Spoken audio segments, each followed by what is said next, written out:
ไปเที่ยวเซ็กส์คลับที่เบอร์ลินให้ฟังไปเมื่อคลิปที่แล้วแต่เบอร์ลินยังมีความแปลกและความอิสระอีกเยอะไม่ว่าจะเป็นการใช้เพลงหรือสารบางอย่างเพื่อวาดรูปจนได้ฉายาว่าเมืองหลวงของศิลปินแต่กว่าจะมาถึงจุดที่เสรีได้ขนาดนี้เบอร์ลินเคยเป็นจุดศูนย์กลางของสงครามโลกและมีการฆ่าล้างเผ่าพันธุ์และถึงขั้นมีกำแพงที่ถูกสร้างขึ้นกลางเมืองเพื่อแยกฝั่งประชาธิปไตยและเผด็จการไม่มีเมืองไหนในโลกอีกแล้วที่งานศิลปะจะเล่าเรื่องคอนฟลิกต์ได้ขนาดนี้สตอรี่ของเบอร์ลินเนี่ยเริ่มขึ้นตั้งแต่ตอนที่เรามองจากบนฟ้านะคะจะเห็นว่าเมืองนี้แบ่งแสงไฟตอนกลางคืนออกเป็น2สีฝั่งหนึ่งเป็นสีน้ำเงินอีกฝั่งหนึ่งเป็นสีเหลืองที่เป็นแบบนั้นเนี่ยเพราะว่าเบอร์ลินเคยถูกแบ่งเป็น2ฝั่งค่ะก็คือเวสต์เบอร์ลินและอีสต์เบอร์ลินซึ่งตอนนี้เราเที่ยวรอบโลกอยู่ก็เลยบินจากโคเปนเฮเกนมาเบอร์ลินก็ไม่คิดว่าไฟล์สั้นๆเนี่ยมันจะมีปัญหาตอนนี้ถึงเยอรมันแล้วนะคะก็เดินทางมาแล้ว52วันระยะทาง10,000 กว่ากิโลนั่น80 วันรอบโลกของเราอยู่ในนั้นและผู้ช่วยกระเป๋าหายมันทำไมสิหาไม่เจอแต่ไฟล์ไมโครมันอยู่นี่ กระเป๋าหายไปแล้วรอบหนึ่งแล้วก็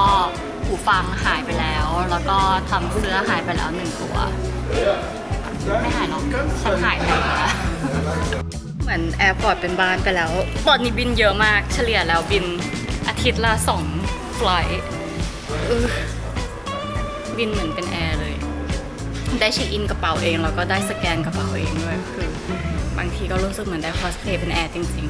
ๆเจอแล้วเย้ Thank you so much เย้บ๊ายบาย Good night ถึงจะชอบเที่ยวขนาดไหนแต่เดินทางติดต่อกันขนาดเนี้ยเราล้างแหลกแล้วอะแบบถึงที่พักก็คือสลบไปเลยตอนนี้เราอยู่เบอร์ลินแล้วดีที่ Airbnb อันนี้แบบสวยดีคิดว่าเจ้าของน่าจะเป็นอาร์ติสต์มั้งมีงานมีรู้สึกเหนื่อยมากแล้วก็ปวดหลังมากแล้วก็อยากอยู่เฉยๆสักพักหนึ่ง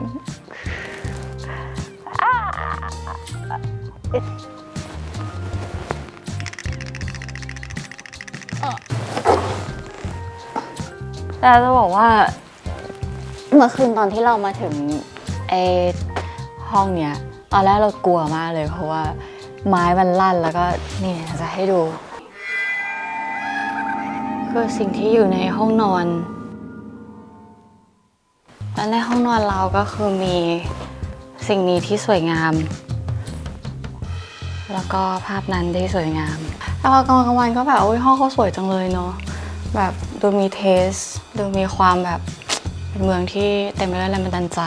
คือเราอาจจะไม่ค่อยมีแรงพูดเท่าไหร่เพราะวันแรกเราเหนื่อยมากจริงๆวันแรกเราก็เลยไม่ทำอะไรมากค่ะแค่ไปเวิร์กช็อปวาดรูปกับอาร์ติสต์คนหนึ่งที่เขาบอกว่าเขาใช้เทคนิคเทคโนเพนท์หรือการวาดรูปจากเพลงเทคโนพูดง่ายๆมันก็คือการฟังเพลงแล้วขยับมือให้มันได้ตามจังหวะเพลงอ่ะแหละซึ่งอุปกรณ์ที่เขาให้เราใช้อ่ะมันคือเกลียงค่ะ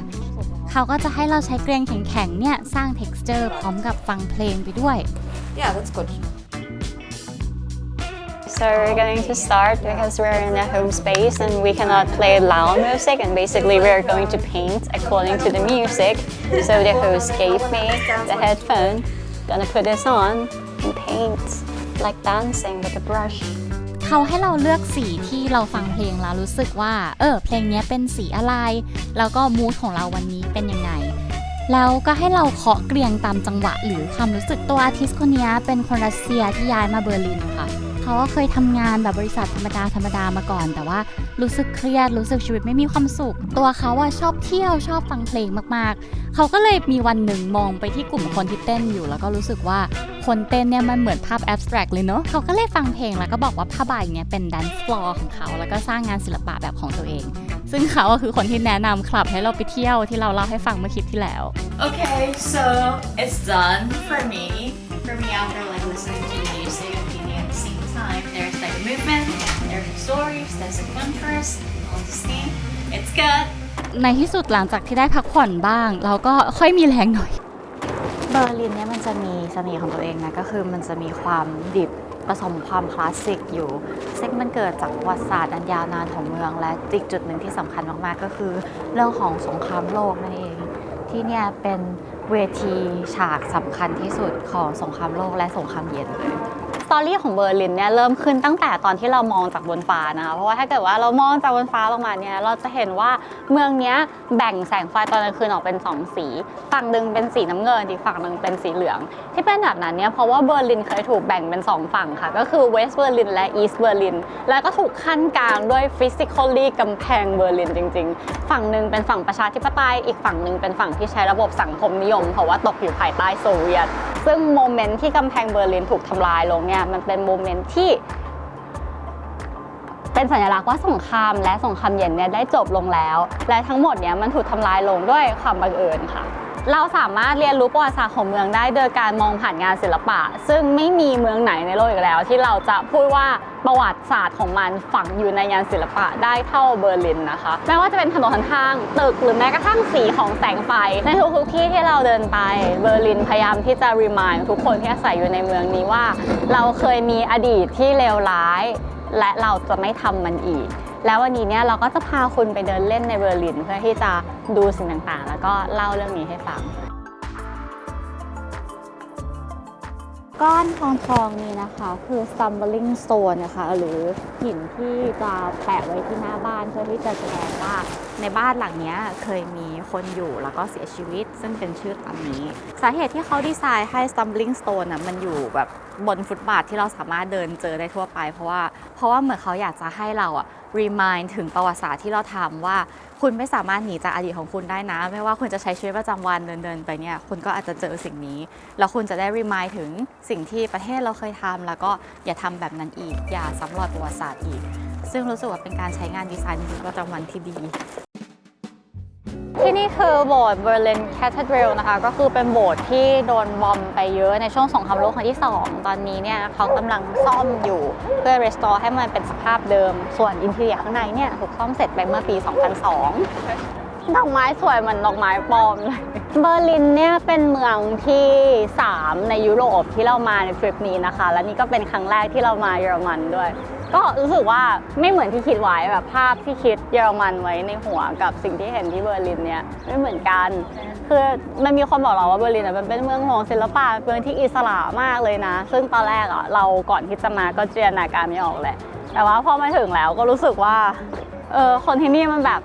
อยากทำอะไรก็ทำแล้วก็ถ้าเกิดว่าเธออยากเป็นอะไรเธอก็เป็นไปให้สุดทางนั้นไปเลยจริงๆอะไรเงี้ยแล้วก็ปฏิหนักมาคนที่นี่ตีกันตั้งแต่เย็นวันศุกร์จนถึงเช้าวันจันทร์มันเป็นเมืองที่สนุกแต่ก็ practical ไปพร้อมๆกันแล้วก็จะมีความดิบเยอะหน่อยอะไรเงี้ยแล้วก็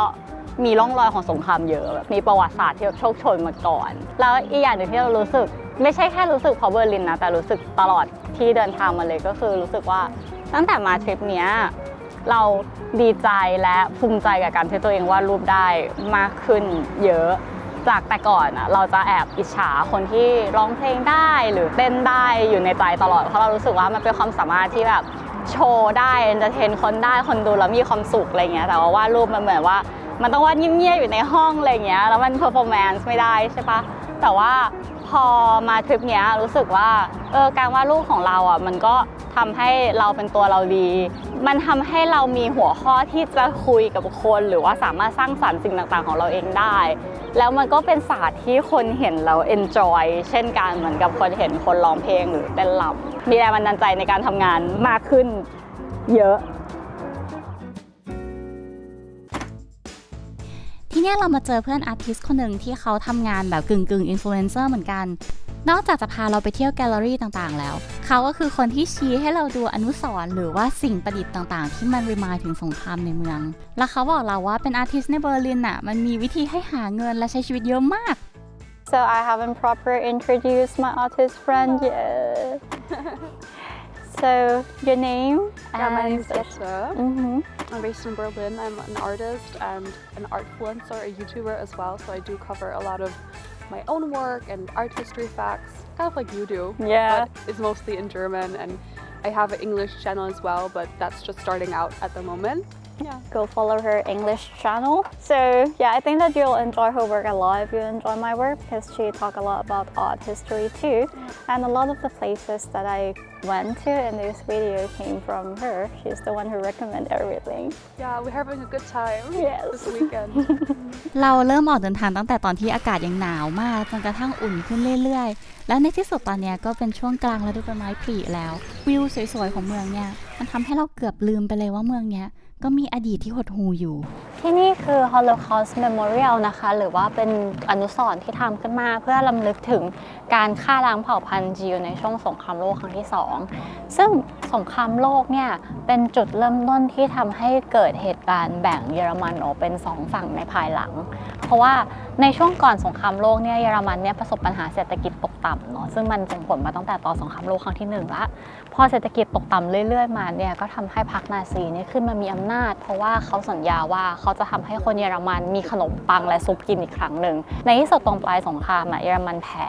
พอเยอรมันแพ้ก็ต้องจ่ายค่าปฏิกรรมสงครามปริมาณมหาศาลทำให้เศรษฐกิจยิ่งย่ำแย่ลงไปอีกแถมตัวประเทศเนี่ยก็ถูกแบ่งออกเป็น2ฝั่งค่ะซึ่งพอแบ่งประเทศออกเป็นครึ่งนึงแล้วเนี่ยเบอร์ลินที่ตอนนั้นเป็นเมืองหลวงเก่าค่ะก็ถูกแบ่งครึ่งโดยเช่นกันโดยการที่เวสต์เบอร์ลินเนี่ยก็เป็นของอังกฤษฝรั่งเศสแล้วก็อเมริกาในขณะที่อีสต์เบอร์ลินเนี่ยเป็นของโซเวียตพอเวสต์เยอรมันมันเป็นประชาธิปไตยแล้วมันมีระบบเศรษฐกิจแบบเสรีนิยมก็เลยทำให้เศรษฐกิจเนี่ยค่อนข้างจะบูมทำให้คนที่อยู่ในอีสต์เยอรมันหรืออีสต์เบอร์ลินที่อยู่ภายใต้โซเวียตเนี่ยเกิดภาวะสมองไหลย้ายไปอยู่เวสต์เยอรมันกันหมดส่วนใหญ่คนที่ย้ายไปเนี่ยจะเป็น young and educated แล้วก็เป็นคนที่ทำอาชีพสำคัญเช่นหมอหรือทนายความอะไรแบบนี้ก็คือเบอร์ลินเองมันเป็นเมืองเดียวค่ะมันถูกแบ่งเป็นอีสต์กับเวสต์เบอร์ลินก็จริงแต่ว่าเขตแดนเนี่ยมันสามารถเดินข้ามไปฝั่งเวสต์เยอรมนีแล้วก็ย้ายประเทศไปเลยนอกไปมันง่ายมากซึ่งฝั่งอีสต์เยอรมนีก็รู้สึกว่าถ้าสมองไหลแบบนี้ต่อไปไม่ดีต่อเศรษฐกิจในประเทศแน่ๆก็เลยสร้างกำแพงล้อมกำแพงนี้ถูกสร้างมาเพื่อป้องกันไม่ให้คนในอีสต์เบอร์ลินเนี่ยย้ายไปเวสต์เบอร์ลินได้คนที่เป็นคู่รักกันแต่ยังไม่ได้แต่งงานกันอาจจะต้องแยกบ้านกันหรือคนที่เป็นญาติกันก็อาจจะไม่ได้เจอกันอีกต่อไปตอนนี้เราอยู่ฝั่ง Democratic นะคะหรือว่าฝั่งเวสต์เยอรมนีกำแพงอันนี้เนี่ยในฝั่งเวสก็จะถูกเพ้นท์ถูกกราฟฟิตี้แล้วก็เป็นที่จอดรถยอดนิยมคนส่วนใหญ่ก็จะชอบเอารถมาจอดแล้วก็หันตูดหากำแพงซึ่งเป็นคนละเรื่องกับฝั่งอีสต์ตอนนี้เรายืนอยู่ฝั่งอีสต์เบอร์ลินนะคะซึ่งฝั่งที่เรายืนอยู่เนี่ยจะแตกต่างจากฝั่งที่คุณยืนอยู่มากเพราะว่าฝั่งนี้เนี่ยจะมีทั้งรั้วลวดหนามกับระเบิดหอคอยแล้วก็ทหารแล้วก็หมาที่คอยลาดตระเวนตลอดเวลาเพื่อระวังไม่ให้ใครสามารถผ่านตรงนี้ไปมีคนประมาณ100กว่าคนที่เสียชีวิตจากการพยายามข้ามกำแพงแต่ก็มีคนประมาณ 5,000 กว่าคนที่ข้ามกำแพงสำเร็จโดยวิธีการเช่นขับรถชนขุดรูเข้าไปข้างใต้หรือนั่งบนลูนอากาศเพื่อที่จะผ่านไปนะคะพอเวลาผ่านไปนะคะสหภาพโซเวียตเนี่ยอ่อนกำลังลงจากสงครามเย็นแล้วก็ประกอบกับการที่มีโรงไฟฟ้าเชอร์โนบิลระเบิดด้วยทำให้สหภาพโซเวียตอ่อนแรงลงอย่างมากจนกระทั่งในที่สุดเนี่ยก็มีผู้นำโซเวียตคนใหม่ขึ้นมาชื่อว่ามิคาเอล โกบาชอฟนะคะโกบาชอฟเนี่ยมีนโยบายใหม่ก็คืออยากจะให้โซเวียตเนี่ยเปิดมากขึ้นก็เลยลันช์นโยบายชื่อกลาสนอสกับเปเรสทรอยกาให้พูดง่ายๆก็คือเป็นนโยบายที่จะพูดมาว่าโซเวียตจะไม่สตริกเท่าเดิมแล้วก็จะเปิดรับโลกภายนอกมากขึ้นทีนี้เนี่ยคำสั่งจากโซเวียตมาถึงเบอร์ลินแล้วผู้นำพรรคตอนนั้นเนี่ยก็ได้รับเอกสารขยุยมาบอกว่าโอเคเดี๋ยวคุณจะต้องไปไลฟ์พูดในข่าวเย็นนี้นะและสิ่งที่คุณจะต้องพูดก็คือ1 2 3 4 5และข้อสุดท้ายคุณต้องพูดถึง travel restriction อันใหม่ที่ต่อจากนี้คนใน East Berlin จะสามารถเดินทางข้ามไปยัง West Berlin ได้โดยไม่จำเป็นต้องมีข้อแม้อีกแล้วแต่ปรากฏว่าเอกสารเนี้ยมันมาถึงเวลาที่กระชั้นชิดเกินไปจนทำให้ผู้นำตอนนั้นนะคะไม่ได้อ่านทบทวนอย่างละเอียดรวมถึงไม่ได้ซ้อมก่อนที่จะพูดประกาศข่าวด้วยเขาก็เลยไม่ได้พลิกไปหน้าหลังเราก็เห็นว่าคำสั่งนี้มีผลวันที่เท่าไหร่ทีนี้ตัดภาพไปที่ฟุตเทจนี้เราก็จะเห็นนักการเมืองคนนี้เขานั่งตอบคำถามอยู่แล้วก็อ่านกำหนดการให้ฟังเสร็จแล้วก็มีนักข่าวคนนึงถามขึ้นมาว่าโทษนะครับท่านไอ้ travel restriction อันใหม่เนี่ยใช้งานเมื่อไหร่เขาก็จะดูสับสนหน่อยถ้าเราดูฟุตเทจตอนนี้จะเห็นว่าเขาน่าจะดูสับสนแล้วเขาก็แบบทันทีเลยมั้งแล้วทันทีที่เขาพูดคำว่าทันทีเลยมั้งประชาชนทั้งอีสต์เบอร์ลินที่ฟังอยู่ก็คือหูผึ่งแบบหมายความว่าไงนะหมายความว่าตอนนี้ฉันจะไปเวสต์เบอร์ลินแล้วหรอก็เลยเกิดม็อบของผู้คนที่แบบรีบวิ่งไปที่กำแพงแล้วก็แบบว่าไปบอกยามว่าปล่อยให้กูไปอย่างนี้ท่านผู้นำเพิ่งบอกว่าไปได้ เขาบอกว่าผู้หญิงคนแรกที่ผ่านกำแพงนี้ไปได้อะสวมเสื้อคลุมอาบน้ำกับโรม้วนผมอยู่แล้วก็ใส่เสื้อโค้ททับเพราะว่ารีบวิ่งออกมาจากห้องน้ำแบบกูจะรีบไปเสร็จแล้วประชาชนก็มาออกันเยอะขึ้นเรื่อยๆตอนนั้นนักการเมืองคนที่เป็นคนอ่านข่าวเนี่ยกลับบ้านไปกินข้าวเย็นแล้วเพราะว่าไม่รู้ว่าตัวเองทำอะไรลงไปแล้วในที่สุดเนี่ยความวุ่นวายเนี่ยก็ถึงขีดสุดเพราะว่าตอน4 ทุ่มมีนักข่าวอ่านข่าวเพื่อรีแคปประกาศตอนเย็นว่าตอนนี้ทุกคนสามารถเดินทางไปเวสต์เยอรมนีได้แล้วไปตอนนี้เลยเท่านั้นก็คือคนเป็นแบบพันๆหมื่นๆก็คือแห่กันไปที่กำแพงพร้อมสิวขวานค้อนเพื่อที่จะทำลายกำแพงแล้วก็แน่นอนว่าเพลงเพราะว่าคนเยอรมันชอบปาร์ตี้เพลงกับเบียร์กลายเป็นโมเมนต์ประวัติศาสตร์ที่เราเห็นกันนะคะซึ่งโมเมนต์ประวัติศาสตร์นี้เกิดขึ้นเพราะความผิดพลาดจากการไม่ได้ตรวจเอกสารของนักการเมืองคนเดียวแต่ผลที่เกิดขึ้นเนี่ยก็คือดีต่อเยอรมนีโดยรวมนะคะเพราะว่าอีสต์เยอรมนีเนี่ยก็รวมเศรษฐกิจเข้ากับเวสต์เยอรมันและสุดท้ายเนี่ยมันก็กลายเป็นประเทศที่มีความหลากหลายแล้วก็ปัจจุบันนี้เราก็จะเห็นว่าเขาเรียนรู้จากข้อผิดพลาดของตัวเองจริงๆแล้วก็พยายามที่จะสอนประวัติศาสตร์ว่าตัวเองทำอะไรลงไปในหนังสือเรียนในบทเรียนมากๆแล้วก็ในทุกที่ที่เราไปในเมืองเนี่ยเราก็จะเห็นสิ่งที่ remind เราเสมอว่าสงครามเพิ่งเกิดขึ้นมาไม่นานนี้เองแล้วก็ให้เราเรียนรู้อะไรจากประวัติศาสตร์สักทีเถอะเรารู้สึกดีใจมากๆเลยที่ได้มาไม่ใช่การดีใจแบบแฮปปี้นะมันเป็นความดีใจแบบตื้นตันใจเหมือนกับว่าเราได้อ่านเรื่องของสถานที่นี้มานานมากๆตลอดชีวิตเราเสร็จแล้วเราก็ได้มาเห็นมันด้วยตาจริงๆคือเรื่องของเบอร์ลินวอลหรือเรื่องสงครามโลกหรือเรื่องนาซีอะไรอย่างเงี้ยก่อนหน้าที่เราจะมาถึงเรารู้สึกว่ามันเป็นสิ่งที่แบบเหนือจริงเนอะแบบทำไมอยู่ดีคนเรามันถึงเป็นไปได้ขนาดนั้นอะไรอย่างเงี้ยแต่ว่าแบบพอมาเห็นเบอร์ลินวอลของจริงแล้วความรู้สึกคือมันก็แค่กำแพงเนาะแต่ว่าแบบมันเป็นกำแพงอันเดียวที่ตัดอนาคตทำลายชีวิตคนไปเยอะมากแล้วก็ทำให้แบบเกิดอะไรขึ้นเยอะมากในประวัติศาสตร์อะไรอย่างเงี้ยเหมือนเห็นตอนเนี้ยพอเราผ่านช่วงเวลายากลำบากมาเราก็แบบก็กำแพงแต่ว่าตอนนั้นมันแบบมีคอนเท็กซ์ที่หลากหลายแล้วก็รู้สึกดีใจมากเลยที่เราได้อ่านประวัติศาสตร์เรื่องของที่นี่อย่างตรงไปตรงมาคือรู้สึกขอบคุณที่เขาเล่าเรื่องทุกอย่างอย่างไม่อ้อมค้อมแล้วแบบมันให้ความรู้สึกว่าประวัติศาสตร์ตรงจุดนี้มันถูกเรียนรู้นะจริงๆในร้านขายของที่ระลึกมีการขายซากของกำแพงเบอร์ลินแปะบนโปสการ์ดก็มีซึ่งตอนนี้เนี่ยกำแพงเนี่ยมีส่วนที่เป็นมิวเซียมด้วยกลายเป็นของที่ระลึกไปแล้ว